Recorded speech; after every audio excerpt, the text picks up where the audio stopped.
Bonjour et bienvenue pour ce temps de partage et d'encouragement autour de la parole de Dieu. Je vous invite à ouvrir la Bible dans le livre de Jérémie au chapitre 17 et au verset 7. Regardons ensemble ce verset. Béni soit l'homme qui se confie dans l'Éternel et dont l'Éternel est l'espérance. Je vous pose une question.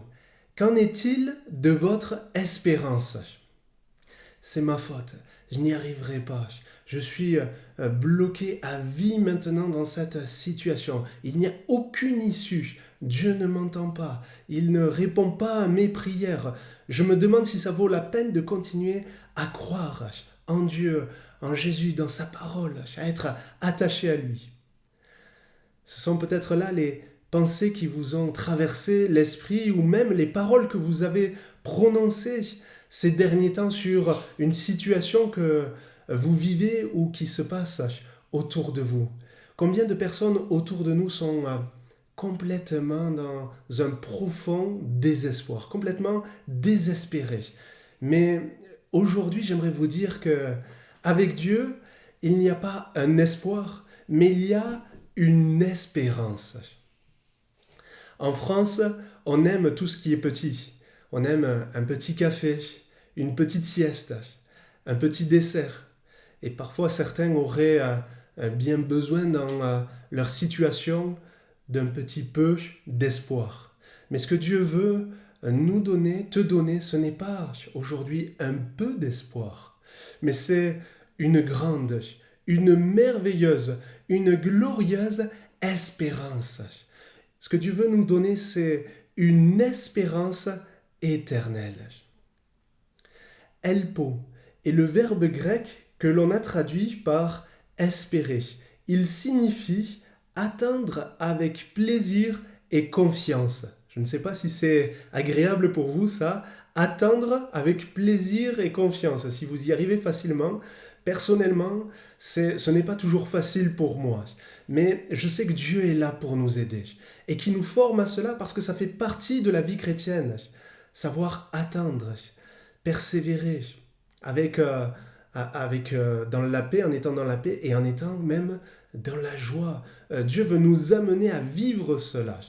Et on voit que ça a été la prière dans la Bible de l'apôtre Paul pour les chrétiens qui étaient à Rome. Il leur a écrit dans Romains chapitre 15, verset 13, « Que le Dieu de l'espérance vous remplisse de toute joie et de toute paix dans la foi, pour que vous abondiez en espérance par la puissance du Saint-Esprit.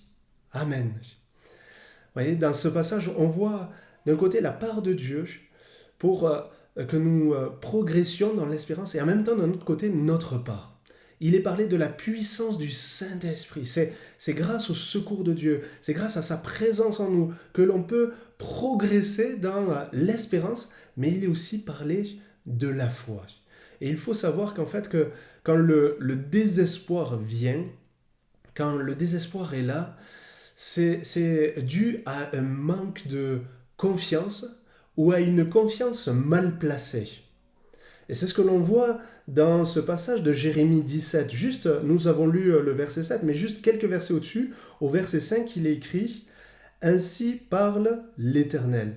Maudit soit l'homme qui se confie dans l'homme, qui prend la chair pour appui et qui détourne son cœur de l'Éternel. » Maudit soit l'homme qui se confie dans l'homme, ça veut dire malheur à l'homme qui se confie plutôt dans l'homme, qui met l'être humain en priorité dans sa vie, qui ne se confie pas en Dieu, mais qui se confie dans l'être humain plutôt qu'en Dieu. Et la personne qui agit ainsi, il y a une malédiction, elle est maudite, mais en même temps, elle ne peut pas être dans la paix, elle ne peut pas être vraiment bien, cette personne.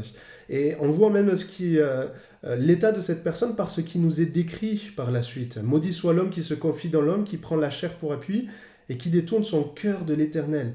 Il est comme un misérable dans le désert. Et il ne voit point arriver le bonheur.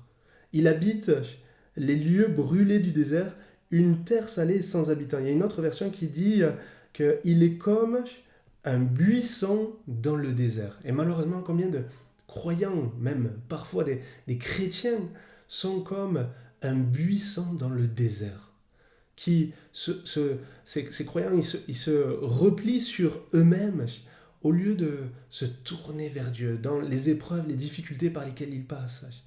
Certains, au lieu de se confier en Dieu, vont davantage plus se confier dans l'homme, dans les moyens humains, dans les forces, dans les capacités de l'homme. Et la conséquence, c'est que voilà, il y a le malheur, il y a la tristesse. Mais merci Seigneur, il y a une solution. Quand on en est là, Dieu ne veut pas nous laisser ainsi, mais il a tout accompli pour que nous puissions avancer autrement.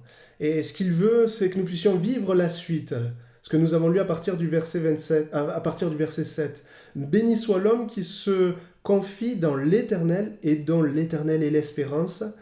Il est comme un arbre planté près des eaux et qui étend ses racines vers le courant. Vous voyez, on voit un grand contraste entre le buisson dans le désert et l'arbre planté près des courants d'eau qui étend ses racines. Il n'aperçoit point la chaleur quand elle vient et son feuillage reste vert. Dans l'année de la sécheresse, il n'a point de crainte et il ne cesse de porter du fruit. Pourquoi? Je ne sais pas si vous vous êtes déjà demandé pourquoi certains croyants, certains chrétiens sont toujours pleins de paix, pleins de joie, pleins d'espérance, de force spirituelle. Est-ce que c'est parce qu'ils ne connaissent aucune épreuve? Est-ce que c'est parce qu'ils n'ont aucun souci, aucune difficulté? Non, je ne crois pas. Ce passage nous dit même que, bien même alors qu'on se confie en l'Éternel, on peut connaître des temps de sécheresse. Mais dans ces temps de sécheresse, celui qui se confie en Dieu, parce que justement c'est le cas de ces chrétiens, de ces croyants qui sont toujours des sources de bénédiction, qui rayonnent malgré leurs épreuves, malgré leurs soucis, parce qu'ils en ont, j'ai envie de dire, comme tout le monde, on a tous notre lot. Et parfois, certains croyants chrétiens qui ne paraissent pas, eh bien, sont beaucoup plus éprouvés parfois que ce que l'on peut penser, que ce que l'on peut imaginer. Mais la différence, c'est que ces croyants, ces chrétiens, eux, n'ont pas une religion de façade, mais ils ont une véritable foi. Ils connaissent le lieu secret, ils connaissent l'intimité avec Dieu, ils connaissent la parole de Dieu, ils connaissent Dieu. Et c'est ce qui les amène à s'enraciner toujours plus en lui, en Dieu, en Christ, en sa parole, et à avoir cette force en eux, à avoir cette vie spirituelle en eux, et à avoir cette espérance. Et c'est là notre part, vraiment retenons cela pour aussi avoir cette espérance en nous, cette espérance qui dure, cette espérance que Dieu veut nous donner. Eh bien, exerçons notre foi.